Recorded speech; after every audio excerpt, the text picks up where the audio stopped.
আসসালামু আলাইকুম ওরহমতুল্লাহ। আলহামদুলিল্লাহ ওয়াসসালাতু ওয়াসসালামু আলা রাসূলিল্লাহ ওয়া আলা আলিহি ওয়া সাহবিহি ওয়া ওয়ালা। দেশে অথবা বিদেশে, অনলাইনে অথবা অফলাইনে, যে যেখান থেকে দেখছেন, আপনাদের প্রিয় অনুষ্ঠান নেক্সাস টেলিভিশনের নিয়মিত আয়োজন বেকমেস বিস্কিটস নিবেদিত ইসলামী জীবন বিধান, সবাইকে স্বাগত জানাচ্ছি। উপস্থাপনায় আছি আমি ডাক্তার জোবার আল মাহমুদ। আমাদের সাথে আজকে অতিথি হিসেবে আছেন ইসলামী আরবি বিশ্ববিদ্যালয়ের সাবেক সহকারী অধ্যাপক ডক্টর মতুল ইসলাম। আসসালামু আলাইকুম রহমতুল্লাহ। ওয়ালাইকুম আসসালাম রহমতুল্লাহ বারাকাতুহু। শেখ কেমন আছেন? আলহামদুলিল্লাহ, আল্লাহ ভালো রেখেছেন, ভালো আছি। আপনি কেমন আছেন? আলহামদুলিল্লাহ, আমিও ভালো আছি। আলহামদুলিল্লাহ। প্রিয় দর্শক, আপনারা জানেন আমরা অন্যান্য পর্বের মতো আজকেও জীবন ঘনিষ্ঠ কিছু প্রশ্নের উত্তর নিব এবং একটি অতীব গুরুত্বপূর্ণ বিষয় নিয়ে আলোচনা করব। স্ক্রিনে প্রদর্শিত নাম্বারে আপনারা আপনাদের যে কোনো জিজ্ঞাসা থাকলে ফোন কলের মাধ্যমে জানাতে পারেন, অথবা আমাদের সাথে সংযুক্ত হতে পারেন নেক্সাস টেলিভিশন ইসলামিক এর ফেসবুক পেজে। সুপ্রিয় দর্শক, আজকে আমরা যে গুরুত্বপূর্ণ বিষয়টি নিয়ে আলোচনা করব তা হলো মানবিক মর্যাদা রক্ষায় জাকাত। আপনারা সকলেই জানেন ইসলামের প্রধান স্তম্ভ 5টি, এর মধ্যে সলাতের পরেই জাকাতের স্থান। কোরআন কারিমে প্রায় 30 বারেরও অধিকবার জাকাতের কথা এসেছে, যেখানে 28 বারে এসেছে সলাতের সাথে। আমরা সেই সম্পর্কে আরও বিস্তারিত জানবো শেখের কাছ থেকে। আসসালামু আলাইকুম। শেখ, আমরা ইসলামের যে স্তম্ভগুলি আছে এর মধ্যে আমরা যেই স্তম্ভটার ক্ষেত্রে আমরা গুরুত্ব সবচেয়ে কম দিয়ে থাকি সেটা হলো জাকাত, এবং আমরা আমাদের সময় কাটাতে দেখি যে 5টি স্তম্ভের মধ্যে যেখানে কোরআন এবং সুন্নায় আমাদেরকে জাকাতকে রাখা হচ্ছে 3য় স্থানে, আমরা আমাদের উপমহাদেশে এটাকে 5ম স্থানে নিয়ে গিয়েছি। তো শেখ, জাকাত শব্দের অর্থ কি, এই সম্পর্কে যদি একটু আমাদের জানাতেন। বিসমিল্লাহ, আলহামদুলিল্লাহ, আসসালাতু ওয়াসসালামু আলা রাসূলিল্লাহ ওয়া বাদ। জাকাত শব্দের শাব্দিক অর্থ দুটো। একটা হচ্ছে পবিত্র করা, খুয মিন আমওয়ালিহিম সাদাকা তুতাহহিরুহুম ওয়া তুযাক্কিহিম বিহা। আপনি তাদের সম্পদ থেকে জাকাত গ্রহণ করুন। এখানের এই নির্দেশ ফরজে আইন। জি, রাসূল ইসলামী রাষ্ট্রের রাষ্ট্রপ্রধান, তার কাছে রব কোরআনের আয়াত নাজিল করেছেন, খুয, আপনি গ্রহণ করুন। তো যাই হোক, আয়াতের শেষে বলছে এর মাধ্যমে আপনি তাদেরকে পুত পবিত্র করবেন, পরিচ্ছন্ন করবেন। কিসের থেকে? সম্পদও পুত পবিত্র হবে, ব্যক্তিও পুত পবিত্র হবে। মানুষের মধ্যে কৃপণতা আছে, জিজ্ঞাসা আছে, হিংসা আছে, বিদ্বেষ আছে। এগুলো জাকাত দেওয়ার মাধ্যমে আল্লাহ তাআলা এগুলো থেকে মানুষকে পবিত্র করবেন। জাকাতের আরেক অর্থ হচ্ছে বৃদ্ধি। মানে জাকাত দিলে আল্লাহ তিনি সম্পদকে বৃদ্ধি করবেন। কোরআন কারিমে এবং হাদিসের মধ্যে বিস্তারিত এ ব্যাপারে আলোচনা করা হয়েছে। আল্লাহ তাআলা তিনি বলেছেনও যে ইয়ামহাকুল্লাহুর রিবা ওয়া ইউরবিস সাদাকাত, আল্লাহ সুদকে ধ্বংস করে দেন আর জাকাতকে, সদাকাকে তিনি বৃদ্ধি করেন। সদাকা বলতে আমাদের সমাজের স্বাভাবিক মানুষ, অনেক মানুষ মনে করে যে বিপদে পড়েছে, রোগ ভালো হচ্ছে না, নিয়ত করছে যে একটা মুরগি অথবা 10 কেজি চাল হইলে একটা গরু সিন্নি করে দেবে বা জাকাত হিসাবে দেবে। আসলে জাকাত শব্দের এক অর্থ হচ্ছে সদাকার, এক অর্থ হচ্ছে জাকাত। এবং আল্লাহ বলছেন খুয মিন আমওয়ালিহিম সাদাকা, জি, অর্থাৎ জাকাত গ্রহণ করুন। তাহলে আমরা দুটো অর্থ পেলাম। এক অর্থ পেলাম পুত পবিত্র হওয়া, ব্যক্তির সম্পদকে আল্লাহ পুত পবিত্র করবেন। আরেক অর্থ হলো বৃদ্ধি করবেন। মাসালুল্লাযীনা ইউনফিকুনা আমওয়ালাহুম ফী সাবিলিল্লাহ কামাসালি হাব্বা আম্বাতাস সাবআ সানাবিল ফী কুল্লি সুম্বুলাতিন মিআতু হাব্বা আল্লাহু ইউদাঈফু লিমান ইয়াশা আল্লাহু ওয়াসিউন আলিম। যারা আল্লাহর পথে ব্যয় করে, মাসালুল্লাযীনা ইউনফিকুনা আমওয়ালাহুম ফী সাবিলিল্লাহ কামাসালি হাব্বা, যেমন কি একটা বীজ বপন করেছে, সেই বীজ থেকে একটা গাছ জন্মালো, সেখান থেকে গাছের মধ্যে শীষ আসলো, এক একটা 60টা শীষ, সে একটা শীষের মধ্যে 100 করে দানা। তার মানে আল্লাহ এখানে সরাসরি 700 বলেনি, অর্থাৎ 700 দাঁড়িয়েছে জি যোগ করলে। আর রাসূলুল্লাহ সাল্লাল্লাহু আলাইহি ওয়াসাল্লাম হাদিসের মধ্যে বলেছেন যে আল্লাহ রাব্বুল আলামিন মুমিনের আমলকে, মুমিনের দান দক্ষিণে যত কিছু আছে এগুলোকে আল্লাহ তাআলা তিনি 10 থেকে 700 গুণ বৃদ্ধি করেন। বৃদ্ধি করেন, সুবহানাল্লাহ। কিন্তু এর আগে যে আয়াতটা পড়েছি সেটা হচ্ছে আল্লাহু ওয়াসিউন আলিম। আয়াত শেষ করা হয়েছে আল্লাহু ওয়াসিউন আলিম। আলিম। কোরআনে কারিমের প্রত্যেকটি আয়াত যে শব্দ দিয়ে শেষ হয়েছে ওর মধ্যে অলৌকিকত্ব আছে। নিঃসন্দেহে। আল্লাহ তাআলা এখানে আল্লাহু গাফুরুর রহিম বলে নেই, বলছে তো 700 করব আর তুমি অত চিন্তা করো না। জি আমি যদি ইচ্ছে করি 700 থেকে বাড়িয়ে দিতে পারি, এই জন্য আমার এক নাম আল ওয়াসি, প্রশস্তকারী। আল্লাহ 700-র মধ্যে রাখবো, 7000-এ নিয়ে যেতে পারি, তুমি দান করো আল্লাহ রাব্বুল আলামিনের পথে। ফলে সম্পদ যতই দান করব তত যাবে বেড়ে। আল্লাহু আকবার।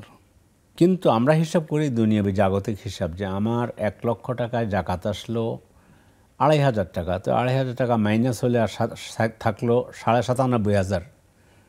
আমার তো 1 লাখ, তো 2500 কমে গিয়েছে। জি কিন্তু রব যে ওনাকে কীভাবে বৃদ্ধি করে দেবেন সেটা উনি কল্পনাও করতে পারবেন না। বা জাকাত যিনি দেন, সাদাকা যিনি করেন, আল্লাহর পথে ব্যয় যিনি করেন, তার কল্পনাও যেটা নেই হলো। উনি বলবেন যে তাহলে তো আমার আলোচনা যখন শুনলাম নেক্সাস টিভিতে, জি ডক্টর জুবায়ের সাহেব তো উনি উপস্থাপনার মাধ্যমে এটা বলছেন, আলোচকও বলছেন আল্লাহ সম্পদ বাড়াইয়ে দিবেন। তা আমি তো 3 লাখ টাকা থেকে 7,500 টাকা দিয়ে দিলাম, এটা তো কমে গেল না। আল্লাহ এটা বাড়াইয়ে দিবেন, কিন্তু আমরা সেটা কল্পনা করতে পারবো না কীভাবে আল্লাহ বাড়াইয়ে দিবেন। জাযাকাল্লাহ শেখ। বড় একটা প্রশ্ন নিচ্ছি। জি, আসসালামু আলাইকুম। সালাম। জি আপনার প্রশ্নটি করুন। হ্যাঁ হুজুর, আসসালামু আলাইকুম। ওয়ালাইকুম আসসালাম রাহমাতুল্লাহ। হুজুর, আমার মা রাতে খাওয়া দাওয়া করে ঘুমাইছে, জি রাত 4টার সময় উঠছিল, কিন্তু সকালে আর উঠতে পারে নাই। ইন্না লিল্লাহ। তার স্বামীর সঙ্গেও কথা বলেনি, কোনো বাচ্চা কাচ্চার সঙ্গেও কথা হয়নি তার। এর কি ব্যাখ্যা হুজুর? আল্লাহ সুবহানাহু ওয়া তাআলা ওনাকে মাফ করুন, ওনাকে জান্নাতুল ফিরদাউসে নসিব করুন, দোয়া করছি। এই বিষয়ে শাইখের কাছ থেকে জানবো ইনশাআল্লাহ। অন্য কোনো প্রশ্ন আছে বোন? না। জি অসংখ্য ধন্যবাদ। জি শাইখ আলোচনা করছিলেন। জি যে আল্লাহ সম্পদ বাড়িয়ে দেন, জি হতে পারতো, আমরা তো বলতে পারবো না। আমি রাস্তায় বের হয়েছি, আল্লাহ না করেন অ্যাক্সিডেন্ট করে জীবন চলে যেতে পারতো, একটা পা হারিয়ে যেত, জি একটা হাত হারিয়ে যেত, ওইটা ঠিক করতে আমার কয়েক লাখ টাকা শেষ হয়ে যেত। ফলে আল্লাহর বিষয়টাকে মোমেনের দরকার হলো। মোমেন আল্লাহ বলেছেন, জি আমি বিশ্বাস করবো যে আমার রব বলেছেন, এটাই বাস্তব, এটাই সত্য। এমনকি হতে পারে রব্বুল আলামিন আমার এই যে 6,000 কমলো, 10,000 কমলো, 20,000 আমার দৃষ্টিতে কমলো, রব্বুল আলামিন হয়তো ঠিক করে দিলেন যে ঠিক আছে, তুমি যখন ইখলাসের সাথে আমার পথে ব্যয় করেছো, যাকাতটা ঠিকমতো বের করে দিয়েছো, আমি তোমাকে জান্নাতটা দিয়ে দিলাম। আল্লাহু আকবার, আল্লাহু আকবার। এই জন্য আমরা আমাদের দুনিয়াবী জাগতিক হিসাব দিয়ে এটাকে হিসাব করবো না। যে আমি যে বললাম যে জাকাতের এক অর্থ বৃদ্ধি, আল্লাহ তাআলা জাকাত বৃদ্ধি করেন, কোরআনের আয়াত দিয়েই দলিল দিলাম, জি ইয়ামহাকুল্লাহুর রিবা ওয়ায়ুরবি আস-সাদাকাত। আল্লাহ সাদাকাকে তিনি নিজের হাতে, আবার হাদিসের মধ্যে আসছে কীভাবে পালন করেন, এভাবে এসেছে। তো আমরা জাকাতের কথা যেটা বলেছেন, সে জাকাত ইসলামের, আপনি সুন্দর একটা কথা বলেছেন, ইসলামের তৃতীয় স্তম্ভ। রাসূলুল্লাহ সাল্লাল্লাহু আলাইহি ওয়াসাল্লাম বলেছেন, সহিহ বুখারী মুসলিমে হাদিসটি এসেছে, বুনিয়াল ইসলামু আলা খামসিন, শাহাদাতে আল্লাহ ইলাহা ইল্লাল্লাহ ওয়া আন্না মুহাম্মাদান রাসূলুল্লাহ 1, জি ওয়া ইকামিস সালাহ, সালাত কায়েম করা 2, ওয়া ইতাইজ যাকাত, এবং যাকাত দেয়া। তো এটা 3 নম্বরে আছে। জাযাকাল্লাহ শেখ। আরেকটা প্রশ্ন নিব। জি আসসালামু আলাইকুম রাহমাতুল্লাহ।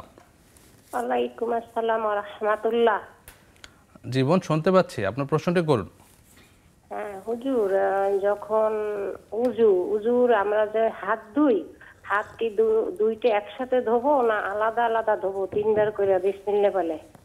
আচ্ছা, হ্যাঁ, আর আরেকটা প্রশ্ন হচ্ছে মহিলাদের নামাজে কি একামত দিতে হবে?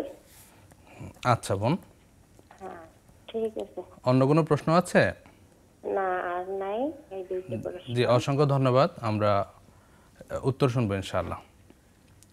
আসসালামু আলাইকুম প্রিয় দর্শক, আপনারা দেখছেন আপনাদের প্রিয় অনুষ্ঠান, আপনারা দেখছেন শেখ, আমরা আলোচনা করছিলাম। তো আমরা দেখতে পাই অনেকে ভেবে থাকেন যে রিজিক এই শব্দটাকে শুধু অর্থের মধ্যে সীমাবদ্ধ করেন, অর্থ বা খাওয়া দাওয়া ওই বিষয়টা। আসলে রিজিক একটা বিস্তৃত অর্থ। আপনার কাছ থেকে যে বিষয়টা আমরা জানতে পারলাম শেখ। জি, রিজেক বিশাল বিষয়। রিজেক মানুষ দিতে পারে না। রিজেক বলতে জীবন উপকরণ। জি, জীবন উপকরণের মধ্যে আমরা যেটা হয়তো এই 60 বছর আমার বয়স হয়েছে, বহু মানুষ আছে 60-70 বছর বয়স হয়ে চিন্তাও করেনি। তিনি মনে করছে আমি তো দোকানে বসলাম, আমার দোকান থেকে ক্যাশ থেকে টাকা নিয়ে চাউল কিনে নিয়ে আসলাম, ওয়াইফকে দিয়েছে, রান্না করেছে, খেয়েছি, এটা হলো রিজেক। এটা জীবন উপকরণের মধ্যে একটি। জীবন উপকরণ অক্সিজেনের কথা ধরেন, আপনি কথার 45 বছর যাবৎ অক্সিজেন নিয়ে আসতেছেন, কিন্তু নিয়ে আসার জন্য এটা নয় যে সকালবেলায় অক্সিজেন নিয়ে নিতে হয়, সারাদিন চলে, আবার পরের দিন অক্সিজেন নিতে হয়। 40 বছর যাবৎ কোনোদিন আপনি টের পান নাই কীভাবে আপনি অক্সিজেন নিয়েছেন। আমি 65 বছর যাবৎ আমি বলতে পারবো না কোন দিন কখন আমি অক্সিজেন নিয়েছি। কিন্তু অক্সিজেন না হলে কতক্ষণ বাঁচবে? মাস বাঁচবেই না, 1 মিনিটও না। অক্সিজেন নিতেও একটু যদি কষ্ট হয়, অক্সিজেন ডাক্তার আইসিইউ এবং সিসিইউ পরবর্তীতে লাইফ সাপোর্টে কেন নেয়? অর্থাৎ আমরা তো আমাদের দেহের মধ্যে 100 ট্রিলিয়ন কোষ আছে।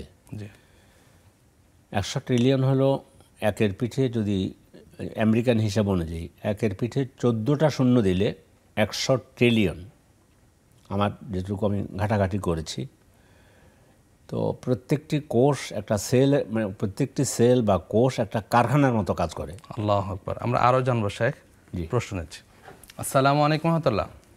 ওয়ালাইকুম সালাম ওয়া রাহমাতুল্লাহি ওয়া বারাকাতুহু। হুজুর, আমি সুনামগঞ্জ ধরমপাড়া থেকে ইনুস বলছিলাম। আচ্ছা, প্লিজ, কেমন আছেন? 3টা প্রশ্ন হুজুর। জি, আপনি ভালো আছেন? আলহামদুলিল্লাহ। আমার 3টা প্রশ্ন। প্রথম প্রশ্নটা হলো, আমার এক জ্ঞাতি ভাই কুরআন পড়তে জানে না, যে উনি প্রথম রাকাতে সূরা ধারাবাহিকতা ঠিক রাখে, সূরা ফাতিহার পরে যে কোনো সূরা পড়েন, এরপরে রাকাতে সূরা ফাতিহার পর সূরা ইখলাস 3 বার 6 বার 9 বার এইভাবে পড়েন। ওনার পড়াটা কি ঠিক আছে কিনা? হ্যাঁ, আচ্ছা। আর 2 নম্বর প্রশ্ন হলো, সবচেয়ে বড় কবিরা গুনাহ কি? আচ্ছা। আর 3 নম্বর প্রশ্ন হলো হুজুর, যে যাকাতের মাল, যাকাত দেওয়া মাল নাকি দরিয়াও গস্তে না, এটা কি হাদিস দ্বারা সাব্যস্ত? লাস্টের কথাটা বুঝতে পাইনি, আবার বলবেন? যে যাকাত দেওয়া মাল দরিয়াও ভক্ষণ করে না, দুনিয়া ভক্ষণ করে না। আচ্ছা, নদীও ভক্ষণ করে না। আচ্ছা, ঠিক আছে। হ্যাঁ, এটা কি হাদিস দ্বারা সাব্যস্ত? আচ্ছা, বিষয়গুলো জানবো ইনশাআল্লাহ। আপনাকে ধন্যবাদ। প্রিয় দর্শক, আপনারা দেখছেন বেকমেস বিস্কিটস নিবেদিত ইসলামী জীবন বিধান। যাচ্ছে একটি বিরতিতে, ফিরছি কিছুক্ষণ পর, আমাদের সাথেই থাকুন।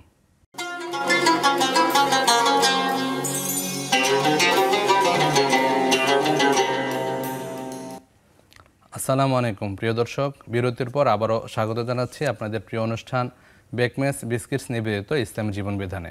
স্বাগত আরেকবার। আসসালামু আলাইকুম শেখ, আবারও স্বাগত জানাচ্ছি। জাযাকাল্লাহ।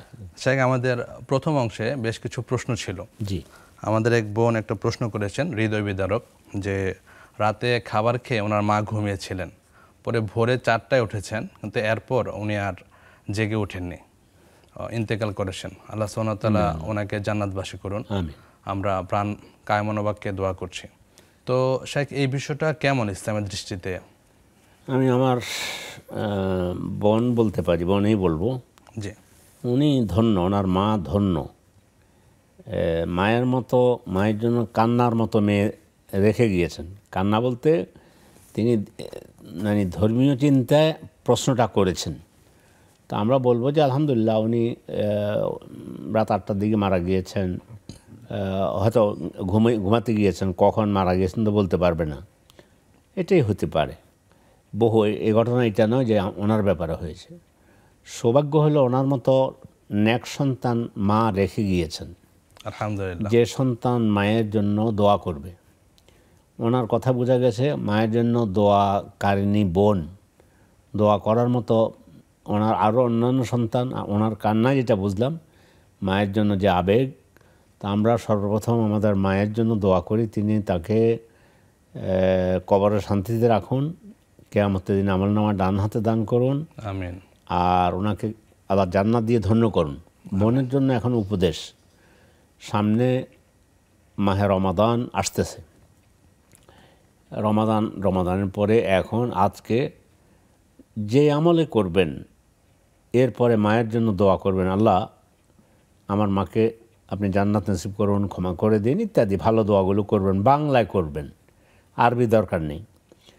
তো হলো কি রাসূল সাল্লাল্লাহু আলাইহি ওয়াসাল্লাম বলেছেন ইযা মাতাল ইনসানু ইনকাতা আমালুহু ইল্লা মিন সালাস সাদাকাতিন জারিয়া আও ইলমিন ইউনতাফাউ বিহি আও ওয়ালাদিন সালিহিন ইয়াদউ লাহু। মানুষ মারা গেলে সব কাজ বন্ধ হয়ে যায়, নামাজ নেই, যাকাত নেই, হজ নেই, কিচ্ছু নেই। তিনটে আছে, তার মধ্যে একটা হলো যদি নেক সন্তান রেখে যায় আর সেই সন্তান যদি দোয়া করে তখন আল্লাহ ওই দোয়া আল্লাহ কবুল করেন, এটা চলতে থাকবে। এবং অন্য এক বর্ণনা এসেছে মা হোক বাবা হোক, ওরা বলবে যে আল্লাহ আমার এই পজিশন বৃদ্ধি পাচ্ছে কেন? জি। তখন আল্লাহর পক্ষ থেকে তাকে জানানো হবে যে আপনার সন্তান বা তোমার সন্তান তোমার জন্য দুনিয়াতে দোয়া করতেছে। এই জন্য আপনার প্রতি অনুরোধ রইল, আপনি নেককার মানুষ, আমরা এটা ধারণা করতেছি আর কি। ইসলামকে মেনে চলুন, সব দিক থেকে মেনে চলেন আশা করি ইনশাআল্লাহ। সাথে 5 ওয়াক্ত সালাত আদায় করুন, কোরআন তেলাওয়াত করুন, কিয়ামুল লাইল করুন, তাহাজ্জুদ সালাত আদায় করুন। সব কিছুর পরে এখন যেমন আবেগে কেঁদেছেন, অনুরূপভাবে আল্লাহর কাছে যদি কেঁদে দিতে পারেন, রব আমার মাকে আপনি নিয়ে গিয়েছেন, আমরা সন্তুষ্ট থাকলাম, আলহামদুলিল্লাহ, আমরা আপনার সন্তুষ্টির অধীনে, আপনি চেয়েছেন, মাকে নিয়ে গিয়েছেন, এখন আমার মায়ের জন্য আপনি তাকে জান্নাত দান করুন, জাহান্নাম থেকে মুক্তি দান করুন, এই দোয়াগুলো করবেন, আপনাদের দোয়া বেশি কবুল করবে। এইটা খুঁজতে যাবেন না যে অমুক মসজিদের খতিব উনি কোথায় আছেন, ওনাকে ডেকে এনে, অথবা এখানে উপস্থাপক যিনি আছেন অথবা যিনি উত্তর দিচ্ছেন শেখকে ডেকে নিয়ে একটু দোয়া করাবো, না, এটা ঠিক হবে না। আপনি নিজে নিজে মায়ের জন্য দোয়া করবেন, কারণ আপনার এটা আপনি এখন কেঁদে দিয়েছেন, আপনার যে দরদ আপনার মায়ের জন্য, আমার যে দরদ আমার মায়ের জন্য, এটা অন্য কারো হবে না। তো আল্লাহ আপনাকে মায়ের জন্য বেশি বেশি দোয়া করার তৌফিক দান করুন। ভাই বোন অন্যান্য যারা আছে, নাতি জাতি সহ, আপনার ছেলে মেয়ে সহ পরিবারের সবাইকে বলবা যে মায়ের জন্য দোয়া করো, ইনশাআল্লাহ আল্লাহ দোয়ার মাধ্যমে ওনাকে জান্নাত দিয়ে ধন্য করবেন। আমিন। পাশাপাশি শেখ দান সাদাকার বিষয়গুলি আমরা তো আছে, দান সাদাকা করতে পারেন, আল্লাহ মানে এটা এগুলো করা যেতে পারে, করে সওয়াবটা আল্লাহ যেন ওনাদেরকে দান করে, আপনাকে দান করে, এগুলো দোয়া করতে পারেন। বারাকাল্লাহু ফিক। শেখ প্রশ্ন নিচ্ছি। আসসালামু আলাইকুম। হ্যাঁ, ওয়ালাইকুম সালাম। ওয়ালাইকুম সালাম। হুজুর, আমার 3টা প্রশ্ন। জি। এই যে প্রথম প্রশ্ন হচ্ছে আপনার এই যে বাথরুমে ওযু করব, যে ওযু দোয়াগুলো কি পড়া যাবে? আচ্ছা। আর 2 নম্বর প্রশ্ন হচ্ছে আপনার এই যে রোজা আসতেছে যে তারাবির নামাজ কি ধরেন 6 রাকাত বা 8 রাকাত পড়া যাবে? আচ্ছা, খারাপ লাগলে আর কি। আচ্ছা আচ্ছা। আর 3 নম্বর প্রশ্ন হচ্ছে আমি কোরআন শরীফ প্রথম পড়ার পরে কোরআন শরীফের পিছনে 2টা সূরা আছে যে মানে মুনাজাত করার আগে কি ওগুলা করতে হবে? আচ্ছা আচ্ছা বোন, আপনার প্রশ্নগুলো বুঝতে পেরেছি, আমরা জানবো ইনশাআল্লাহ। জি শেখ, আমরা পরের প্রশ্নে যাচ্ছি ইনশাআল্লাহ। জি। আরেক বোন প্রশ্ন করেছিলেন যে উজুতে হাত ধোয়ার নিয়মটা কি? তিনি কি ডান হাত আলাদা করে 3 বার ধোবেন, বাম হাত 3 বার ধোবেন, না পাশাপাশি 2 হাতে ধোবেন? যদি বিস্তারিত বলতেন। না, আপনার হাতে যদি পানির কলসি থাকতো, পানির ঘটি থাকতো, তাহলে আমি বলবো যে আগে ডান হাত ধোবেন, আল্লাহ রাসূল এভাবে করেছেন, পরে বাম হাতে পানি দেবেন। প্রথম যে কোনো কাজ ডান দিক থেকে শুরু করবে, অজু হোক, পা ধুতে গিয়েও আগে ডান পা ধুবেন, তারপরে বাম পা ধুবেন। এখন কিছু আছে টেপ ছেড়ে দিলে 2 হাতে দেই, তো 2 হাত দিলে আগে আপনি ডান হাতটাই আগে ধুয়ে নেন, জি পানি পড়তেছে কিন্তু, জি আর ডান হাত শেষ হলে আবার সেই একই জায়গায় বাম হাত আপনি এভাবে ধুয়ে নেন। আপনার হাত কবজি পর্যন্ত ধোয়া হয়েছে, তারপর মুখমণ্ডল ধুতে হলে এবার হাত যখন কনি পর্যন্ত ধুতে আসবে, তখন এই হাত দিয়ে আপনি যদি টেপের নিচে হাত ধরে রাখেন, তখন আগে ডান হাতটা এভাবে ধুয়ে নেবেন। আচ্ছা ডান হাত ধোয়া হয়ে গেছে, তারপর আপনি বাম হাত ধুয়ে নেবেন। এভাবেই করলে আপনার রাসূলের সুন্নতের উপরও আমল হলো। আর যদি ওই যে আবারও বলছি, যদি হয়তো ঘটি থেকে পানি ঢালা হতো, তাহলে তো প্রথম ডান করবেনই। জি এখন যেহেতু টেপের নিচে পানি দিয়েছেন, 2 হাতে এক হাতে ভিজতেছে, কিন্তু তারপরও আপনি ডান হাত আগে ধুবেন, ডানকে প্রাধান্য দেওয়া হয়। প্রাধান্য দিবেন। সংখ্যার ক্ষেত্রটাকে শায়েখ নির্ধারিত আছে 3 বারই হবে বা একবার 2 বার যদি- একবার? না, মূল হলো 3 বার ভালো, উত্তম, সুন্নাত। জি কিন্তু একবার যদি পানি লেগে যায় ভালো করে, আর শুকনা নেই ভালো, তাতে অজু হয়ে যাবে, অজু হয়ে যাবে বারাকাল্লাহ ইনশাআল্লাহ। ফিক। জি। আরেকটা প্রশ্ন ছিল ওই বোনের, যে মহিলারা যখন একে সালাত আদায় করেন, ওই ক্ষেত্রে ইকামত দিবেন কিনা? না, মহিলাদের জন্য ইকামতের প্রয়োজন নেই। ইকামত দেওয়া হলো জামাতের জন্য, যে জামাত দাঁড়াচ্ছে, তো যেহেতু ওনারা একা সালাত আদায় করতেছেন, তাহলে আর ইকামতের প্রয়োজন নেই। বারাকাল্লাহ ফিক। জনাব ইউনুস সুনামগঞ্জ থেকে প্রশ্ন করেছেন, 3টা প্রশ্ন ছিল ওনার, যে ওনার এক জ্ঞাতি ভাই, উনি কোরআনের সূরাগুলি ভালো মতো পারেন না, জি। তো ওই ক্ষেত্রে সূরা ফাতিহার পরে উনি অন্যান্য সূরা মিলান বা ক্ষেত্রবিশেষ তাসবিহ তাহলিলও করে থাকেন, তো ওনার করণীয় কি ওই ক্ষেত্রে? না, তাসবিহ তাহলিল সেটা ভিন্ন একটি মাসালা। সেটা হচ্ছে একজন লোক, এখন একজন অমুসলিম, জি একজন চাকমা, একজন খ্রিস্টান, একজন ইহুদি এখন ইসলাম গ্রহণ করেছে, তাহলে এই মুহূর্তে এখন আসরের সময় ইসলাম গ্রহণ করার পর কিন্তু ওনার আসর সালাত ওনার উপরে ফরজ হয়ে যাবে। তখন একটা হলো ওনাকে গোসল করে আসতে বলতে পারে, অথবা উজু করে আসবে। আসার পর এখন তো তিনি সূরা ফাতিহা পারবেন না, জি এই জন্য তখন কিছু সুবহানাল্লাহ, আলহামদুলিল্লাহ, এই ধরনের কিছু দোয়া আছে, যা সহিহ বুখারীতে এসেছে, এইটা পড়ে সালাত আদায় করতে হবে।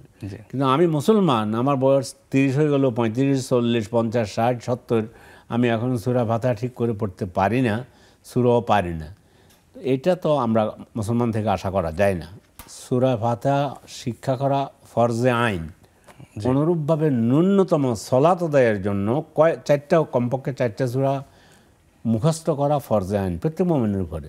রিক্সাওয়ালা, প্রেসিডেন্ট, প্রধানমন্ত্রী, প্রধান উপদেষ্টা, মন্ত্রী টন্ত্রী এখন আর নাই, যাই হোক, ওলামা, আলেম, মুহাদ্দিস, সবার জন্য।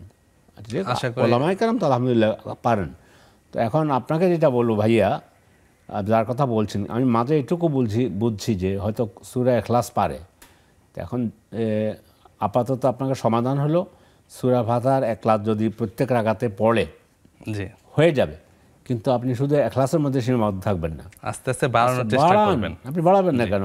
আপনি কোরআন নাজিল কি এই জন্য হয়েছে নাকি যে আপনি শুধু সূরা ফাতিহা, সূরা ইখলাস পাঠ করবেন? তো এটা একটা। আর একটা আমি যেন সেটা আমার বুঝার ভুল হইতে পারে, যে একে রাকাতে যদি সূরা ইখলাস 2 বার রিপিট করা হয়, অসুবিধা নেই, পারবে, সেটা পারবে।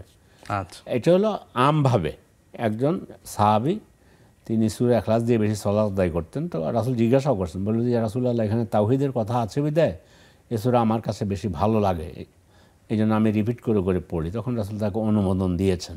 বারাকাল্লাহ ফিক শেখ। আমি একটা প্রশ্ন নিব। জি। আসসালামু আলাইকুম। ওয়ালাইকুম আসসালাম। আসসালামু আলাইকুম। ওয়ালাইকুম আসসালাম ওয়া রাহমাতুল্লাহ। আমার একটা প্রশ্ন আছে, সামনে তো রমজান মাস, জি তো আমরা তো বাড়ির বাইরে, ঘরের বাইরে তারাবি করতে পারি না, নিজে নিজে তারাবি পড়ি ঘরে। তো জি আমি তো অনেক বড় সূরা পারি না, তো আমি 1 রাকাত বা 2 রাকাত নামাজটা পড়লাম, আমি নামাজটা দীর্ঘই করব, কিন্তু আমি অত বড় সূরা পারি না, ছোট ছোট সূরা পারি। তা আসলে আমি কি 1 রাকাতে অনেকগুলো সূরা ছোট ছোট পড়তে পারবো, নাকি সূরা ফাতিহার সাথে একটা সূরাই পড়তে পারবো? এটা একটু আমাকে বুঝাইয়া বলবেন। আসসালামু বোন। আলাইকুম। আপনি পারবেন আশা করছি, এরপর আমরা বিস্তারিত জানবো শাইখের কাছ থেকে। ধন্যবাদ আপনাকে। প্রিয় দর্শক, আপনারা দেখছেন আপনাদের প্রিয় অনুষ্ঠান বেকমেন্স বিস্কিটস নিবেদিত ইসলামী জীবন বিধান। নিচ্ছি ছোট্ট বিরতি, ফিরছি কিছুক্ষণ পর, আমাদের সাথেই থাকুন।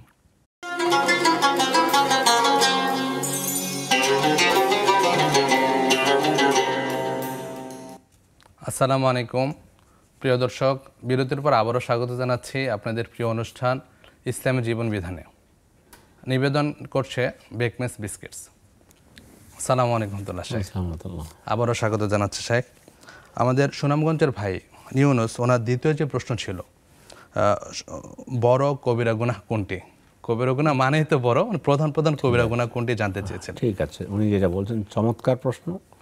পৃথিবীতে সবচেয়ে বড় কবিরা গুনাহ হলো আল্লাহর সাথে শিরক। জি, শিরকের পরে আরও আস্তে আস্তে আসবে, কিন্তু শিরক, কুফরি, মুনাফিকি এগুলো সবচেয়ে বড়। কিন্তু এক নম্বরে মানে পাপ কাজের তালিকা যদি তৈরি করতে দেয় ভাইকে, ইউনুস ভাইকে, যে আপনি পাপ কাজের তালিকা তৈরি করেন, তো 1000 যদি হয় তাহলে 1 নম্বরে থাকবে শিরক। ইন্না শিরকা লাযুলমুন আযীম। এই আয়াত দিয়ে ওলামায়ে কেরাম বলেছেন, রাসূলুল্লাহ বলেছেন যে শিরক হচ্ছে সবচেয়ে বড় জুলুম, সবচেয়ে বড় পাপ। অথচ আমরা হাঁটতে শিরকি কাজ করে ফেলি। নাউযুবিল্লাহ। তো এই পাপ থেকে আমরা যেন বেঁচে থাকতে পারি, আল্লাহ তৌফিক দান করেন। আমিন। ভাইয়ের আরেকটা প্রশ্ন ছিল যে যাকাত যে সকল সম্পদের উপর দেয়া হয় না তাকে দরিয়া মানে নদীও গ্রহণ করে না, এরকম কোনো কথা কি কোরআন বা সুন্নাহয় এসেছে কিনা? বিষয়টা এইভাবে না। জাকাত দিতে বলেছে আল্লাহ, যে জাকাত দেওয়ার কিছু জিনিস, কী কী জিনিসের জাকাত দিতে হবে? অর্থ, নগদ অর্থ। প্রথম হলো স্বর্ণ, রূপা। স্বর্ণ জায়গা থেকে রূপার জায়গায় রেখে তারপরে নগদ অর্থ। এই গেল টাকা পয়সার সাথে সম্পৃক্ত। তারপরে ওসর আছে, ফসলের জাকাত আছে, সব কিছু। জাকাত না দেয়া আল্লাযীনা ইয়াকনিজুনা যাহাবা ওয়াল ফিদ্দা ওয়া লা ইউনফিকুনা ফি সাবিলিল্লাহি ওয়া লাহুম আযাবুন, কঠিন শাস্তির কথা বলা হয়েছে। জি, কিন্তু দরিয়াও গ্রহণ করে না। দরিয়া গ্রহণ কোনটা করবে না? ওনার তো জাকাত, উনি ওই টাকাকে তো উনি দরিয়া ফেলে দেবেন না। ওনার ভাই যেটা বলছেন, এক কথা জাকাত না দেয় এটা অত্যন্ত জঘন্য পাপ। জাকাত আদায় করবে। জাকাত দেওয়ার খাতগুলো কি, কোন কোন জিনিসের জাকাত সংক্ষেপে বলছি। জি, নগদ, স্বর্ণ পরিমাণ আছে, রূপা, স্বর্ণ যদি 7.5 তোলা হয়, রূপা যদি 52 তোলা হয়, মানে টাকা যদি এমন হয় 7.5 তোলা স্বর্ণ বর্তমান বাজার মূল্য যা, অথবা 52 তোলা রূপার বাজার মূল্য যা, 52 ওই পরিমাণ টাকা যদি কারো কাছে থাকে তো টাকার উপর আসবে। পশুর জাকাত এখন আমাদের বাংলাদেশে ওইটা হয়তো বলে রাখি আর কি। পশু যদি ওইভাবে থাকতো, যে সমস্ত দেশে পশুর চারণভূমি আছে, পশুর জাকাত আছে, আর ফসলের জাকাত আছে ইত্যাদি, এগুলো জাকাতের মাল, জাকাতের সম্পদ। এই এখন জাকাত না দিলে কঠিন শাস্তির কথা বলা হয়েছে, কিন্তু দরিয়াও খায় না, এ ধরনের কোনো সহিহ হাদিস আমি পাইনি। পাশাপাশি শেখ হাদিসে যে বিষয়টা আসছে যে কালো বিষাক্ত সাপের রূপ নেবে এবং আল্লাযীনা ইয়াকনিজুনা যাহাবা ওয়াল ফিদ্দা, এই হাদিসের অনুবাদ এগুলো এনেছে। জি, বারাকাল্লাহ ফিক। প্রশ্ন নিচ্ছি। আসসালামু আলাইকুম রহমতুল্লাহ।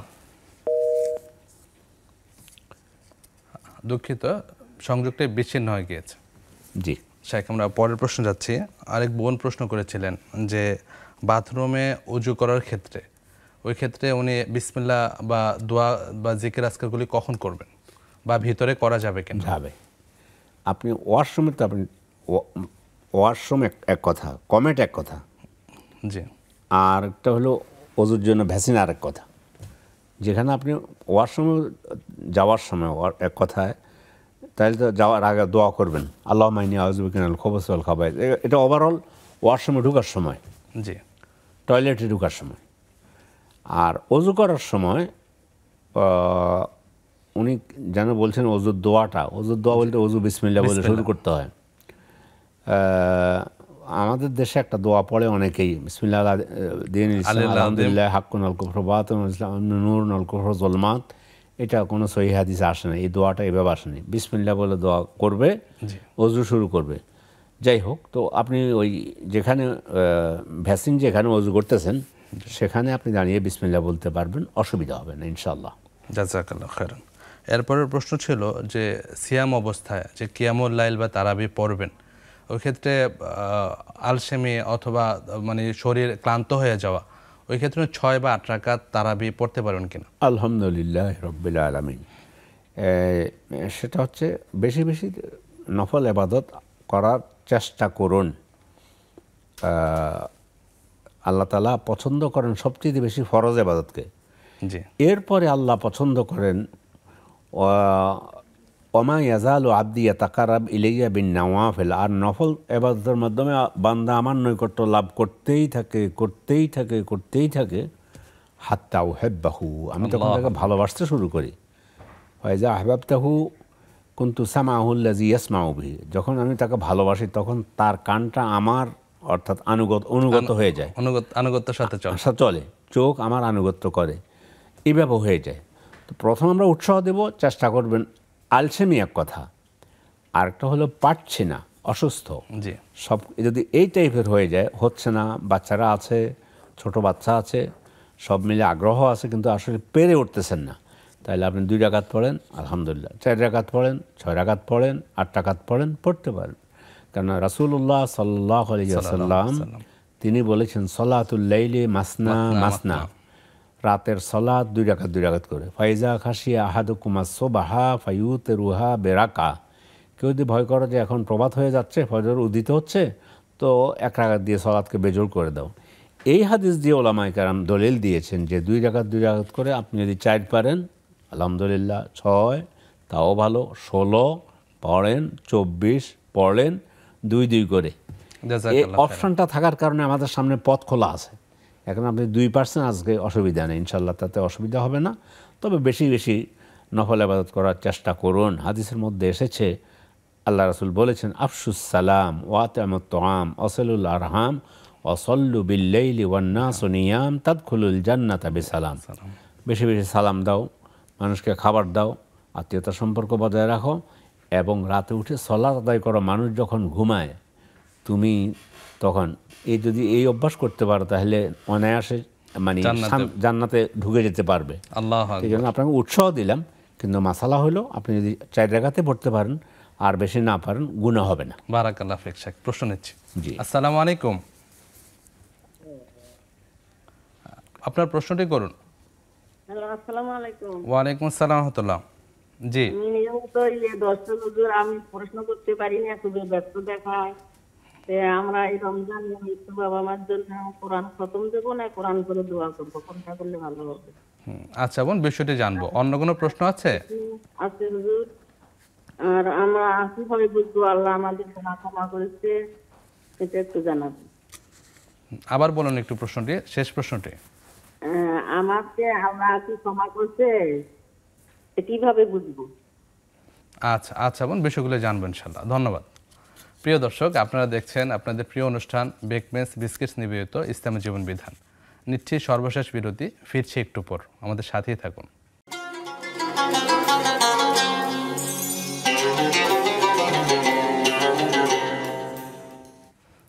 আসসালামু আলাইকুম রহমতুল্লাহ। প্রিয় দর্শক, আপনারা দেখছেন বেকমেস বিস্কিটস নিবেদিত নেক্সাস টেলিভিশনের নিয়মিত আয়োজন ইসলামী জীবন বিধান।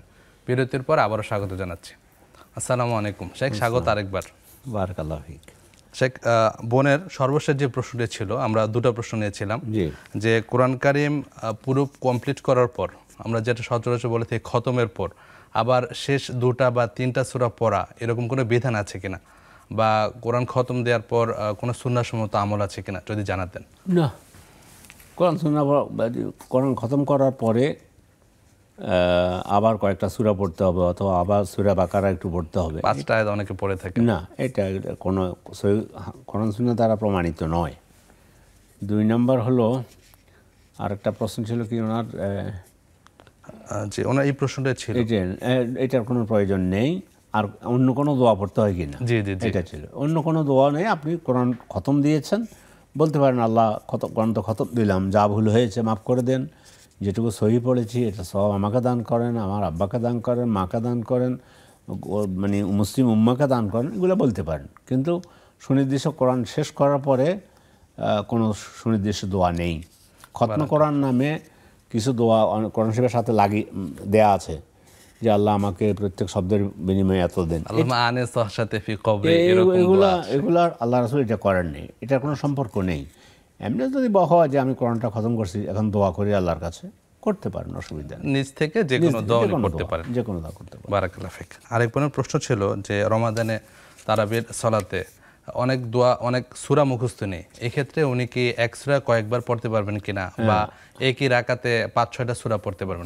পারবেন। আমি যেমন ধরে নিলাম, যেটুকু আমি বুঝছি, উনি ওই সূরা ফাতিহা পড়লেন, আবার নামাজটাকে একটু লম্বাও করতে চাচ্ছেন, তো এখন কথার কথা আবার সূরা পারেন না বেশি, এখন সূরা ফিল থেকে সূরা নাস পর্যন্ত এগুলো পারেন, এই 10টা সূরা পারেন। জি, তো হলে আপনি প্রথম রাকাতে সূরা ফাতিহার পরে সূরা ফিল পড়েন, কোরাইশ পড়েন, এরপরে মাউন পড়েন, এরপরে কাউসার পড়েন, কাফেরুন পড়েন, এক রাকাত শেষ হলো, আবার পরবর্তী সূরা নসর পড়েন। জি, এইভাবে আপনি দুই রাকাত করে যা পারেন, অসুবিধা নেই, সব সহজ। ইসলামের এখানেই হলো সৌন্দর্য, ইসলাম সহজ দিন, পালন করা সহজ। তো এমনি কোরআন বেশি বেশি পড়ুন, আর কোরআন বুঝে পড়ার চেষ্টা করবেন। খতম দিয়েছেন কিন্তু কি পড়ে আসছেন, রব কি বলতে চাচ্ছে আপনার সাথে, কি চাচ্ছে, একটু অধ্যয়ন করবেন কোরআন, আর কোরআন অনুযায়ী আমল করবেন। আল্লাহ তাআলা কোরআন শরীফে বলছে তেলাওয়াত করার জন্য তো বলেছেন, জি, আল্লাহ রাসূলকে আল্লাহ বলেছেন, আমাদের সময়ও কম, তো তার সাথে তেলাওয়াতের অর্থ হচ্ছে এটা ওই যে অনুসরণ করা, আমি যা তেলাওয়াত করলাম সেটা অনুসরণ করব। দলিল হলো কোরআনে কারিমে আল্লাহ বলছেন অশামসে অদহাহা ওয়াল কামারে ইজা তালাহা, এখানে অল কামারে ইজা তালাহা এবং চন্দ্র যখন সূর্যকে অনুসরণ করে, এখানে তেলাওয়াতের অর্থ অনুসরণ করা। তাহলে আমি তেলাওয়াতও করব, তেলাওয়াতের পরে যা পড়ছি এটা অনুসরণ করব। সেই জন্য আরও উত্তম হলো 2 পাতা পড়ছেন, একটু বুঝে পড়েন, সাথে অনুবাদটা পড়েন, তাফসীর পড়ে সেটা আল্লাহ কি চাচ্ছেন, কি আমল করা, এটা আরও ভালো, এটা করার চেষ্টা করবেন। জাযাকাল্লাহ খাইর। আমরা যেমনটা শেখ সাহাবাদের জীবনীতে দেখতে পাই, ওমর রাদিয়াল্লাহু আনহু সূরা বাকারা মানে তার অনুসরণ করতে প্রায় 10 থেকে 12 বছর লেগেছে, কোথাও 8 বছর লেগেছে। জাযাকাল্লাহ খাইর। জি শেখ, আরেক বোন প্রশ্ন করেছেন যে রমাদানে তার পিতামাতার জন্য কোনো নেক আমল করতে চান, ওই ক্ষেত্রে উনাকে কোরআন খতম করে বক্সে দিবেন, নাকি কোরআন খতমের পরে উনি দোয়া পড়বেন? বক্সা কি, আমরা এই সমস্ত শব্দ, বক্সা মানে এটাকে আল্লাহ ওনার রুহে, আল্লাহ আমার আব্বা মারা গিয়েছেন, আমি কোরআনটা তেলাওয়াত করেছি, এর সব আমাকে দান করেন, আমার আব্বাকে দান করেন, এই আব্বাকে দান করেন, এটাকে ফার্সিতে বলে বক্সায়। জি, তো বক্সানো, এই বক্সা টক্সা এগুলো না বলে, ফার্সি না বলে আপনি আপনার জন্য দোয়া করেন, আব্বার জন্য দোয়া করেন, মায়ের জন্য দোয়া করেন, ছেলে মেয়ে স্বামী সবার জন্য দোয়া করেন, এটাই হলো নিয়ম। পাশাপাশি শেখ সমাজে যে প্রচলনটা আছে, মানে একজন কোরআন খতম করা শেষ করলে হুজুরদের ডেকে একটা আয়োজন করা, ওনাকে হাদিয়া তোহফা দেয়া, এগুলো সম্পূর্ণ বেদাতি কাজ, এগুলো থেকে দূরে থাকবেন। কোরআন তেলাওয়াত করে এগুলোর জন্য কোরআন নাজিল হয়নি। হুজুর একজন ডেকে আয় না, আমি কোরআন তেলাওয়াত শেষ হয়েছে, আবার মসজিদ হক বলে যায় যে আমার 1 খতম হয়েছে, তো হুজুরও বলে ওয়াজ করে যে অমুক মহিলার 1 খতম হয়েছে, সবাই দোয়া করুন, আল্লাহ ওনাকে জান্নাত নসিব করুন। এগুলো আজায়ের কাম, এগুলা কোনো মানে আমরা যা করি, আমরা মানুষকে সঠিক জ্ঞান দেই না।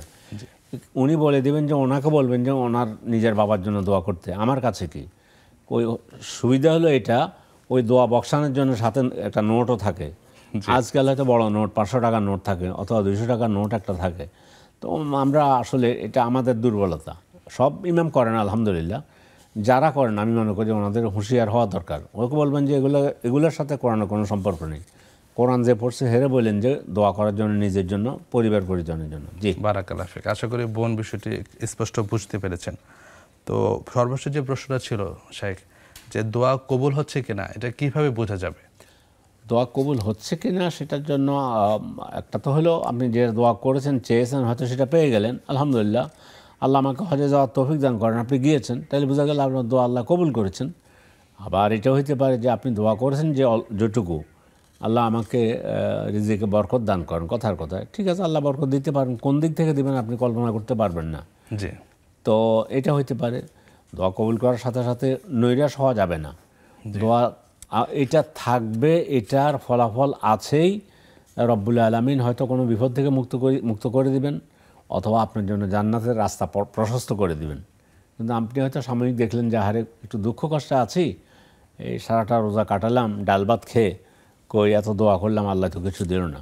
কিন্তু আল্লাহ যদি আপনার জন্য জান্নাত নির্ধারণ করে দেয়, এর চেয়ে বড় প্রাপ্তি আর কি আছে? আল্লাহু আকবার। এই জন্য আমাদেরকে আসলে রবকে বুঝতে হবে এবং আল্লাহ সম্পর্কে সবসময় সুধারণা আমাদের পোষণ করতে হবে। আল্লাহর কাছে তৌফিক কামনা করি, আল্লাহ সুবহানাহু ওয়া তাআলা সহজ করে দেন। এছাড়া শেখ হাদিসে যে বিষয়টা এসেছে, দোয়ার 3টা ফল হয়, হয় আল্লাহ তাআলা ইমিডিয়েট কবুল করবেন, অথবা আখিরাতের জন্য রেখে ওটাই দিবেন বলে অথবা বিপদ থেকে আমাদের ওটা উদ্ধার আমি করবেন। বলে দিয়েছি আর কি, জি, যে জি, জি। আমি একটু ব্যাখ্যা দিয়ে বলে দিয়েছি। জি, জাযাকাল্লাহ খাইরান শেখ। আমরা শেখ যাকাত নিয়ে আলোচনা করছিলাম। আল্লাহ সুবহানাহু ওয়া তাআলা এই দুনিয়াতে এক এক মানুষকে এক এক রকম করে সৃষ্টি করেছেন। কাউকে ধনী করেছেন, কাউকে গরিব করেছেন। আল্লাহ সুবহানাহু ওয়া তাআলা ধনীদেরকে আদেশ করেছেন গরিবদের যাকাত প্রদানের জন্য। এটা কি ধনীদের পক্ষ থেকে তাদেরকে উপহার দেয়া, নাকি এটা গরিবদের হক ছিল? হক, এটা গরিবের টাকা। জাকাত যদি শাবান মাসে ফরজ হয়, রমজান মাসের ফজিলতের জন্য জাকাত, আমার ওই টাকা আমি ধরে রাখতে পারবো না। জাকাত যদি শাওয়াল মাসে ফরজ হয়, রমজানের পরের মাসে, তাহলে এগিয়ে নিয়ে এসে জাকাতটাকে রমজান মাসে আদায় করলে ভালো। কিন্তু শাওয়াল মাসে জাকাত চলমান একটি প্রক্রিয়া, জি, এটা ইসলামী অর্থনীতির বিশাল একটা দিক। সে বিষয়ে আমরা আলোচনা করতে পারিনি যে আমাদের দেশে জাকাত ওইভাবে আদায় হয় না। রাসূল তো রাষ্ট্রপ্রধান হিসেবে জাকাত আদায় করেছেন, সেটা ইসলামী রাষ্ট্রের জন্য ব্যয় করেছেন। ওইভাবে জাকাত তো আর এখন আমরা দিচ্ছি না, নিজের মতো করে দেই। তো আপনার মতো করে দিলেও আহলে এলেমদের মত হচ্ছে আপনার জাকাত আপনি আদায় করে দিবেন সঠিক টাইমে। যদি ইসলামী রাষ্ট্র থাকতো তাহলে আজকেও জাকাত কালেকশন হতো, আগামীকালকেও হতো। তো প্রত্যেকের জাকাত আজকে 1 বছর পার হওয়ার পর যেদিন শেষ হয়েছে সেদিন জাকাত দেবে।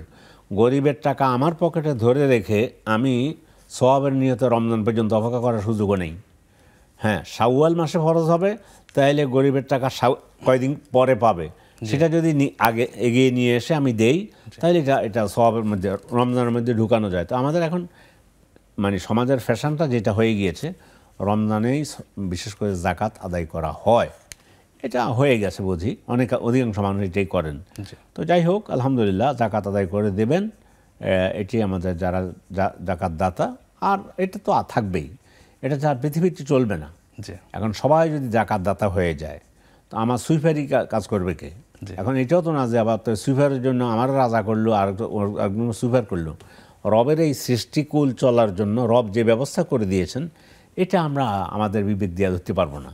এই জন্য গরিব থাকবে। পৃথিবীতে বহু মানে নাস্তিকরা এগিয়ে এসেছে যে ইসলাম মানে আমরা সব সমান হয়ে যাব। এটা পৃথিবীতে কেউ পারে নাই। কমিউনিস্ট যেটা যাত্রা শুরু করেছিল রাশিয়া থেকে, চীন রাশিয়াতে শুরু হয়েছিল, 70 বছর পরে এই আদর্শ বিনা কাফনে দাফন হয়ে গিয়েছে। এখন আর কি করবে? দুনিয়াকে শুনে দিয়েছে খোলা বাজার অর্থনীতিতে আমরা ঢুকছি, খোলা বাজার অর্থনীতিতে ঢুকছে। আরে বাবা, থাকবে এখানে। কিন্তু ইসলাম কি করেছে? ব্যালেন্স করেছে। কি করেছে? তুমি টাকা ইনকাম করেছো, তোমার টাকা থেকে এটা গরিবের অধিকার। ওয়াতু হাক্কাহুম ইয়াওমা হাসাদি, এটা ফসলের ব্যাপার বলছে। তো এটা গরিবের অধিকার, গরিবের প্রতি। এবং এটি করে, আমি তাকে 5,000 টাকা দিলাম, এবার সারা বছর সে বাজার থেকে আমার সদের ওই পুটলিটা আমার বাসায় পৌঁছে দেবে। সময় স্বল্পতে আমাদের এখানে শেষ করতে হচ্ছে। ধন্যবাদ। প্রিয় দর্শক, আপনারা দেখছিলেন আপনাদের প্রিয় অনুষ্ঠান নেক্সাস টেলিভিশন নিবেদিত বেকমেন্স বিস্কিটস প্রেজেন্টস ইসলামী জীবন বিধান। আজকের মতো আমরা এখানে শেষ করছি। আগামী পর্বে অন্য একটি বিষয় নিয়ে আলোচনা করা হবে, সেই প্রত্যাশা এখানে শেষ করছি। সুবহানাকা আল্লাহুম্মা বিহামদিক আশহাদু আল্লা ইলাহা ইল্লা আনতা আস্তাগফিরুকা ওয়া আতুবু ইলাইক। আসসালামু আলাইকুম ওয়া রাহমাতুল্লাহ।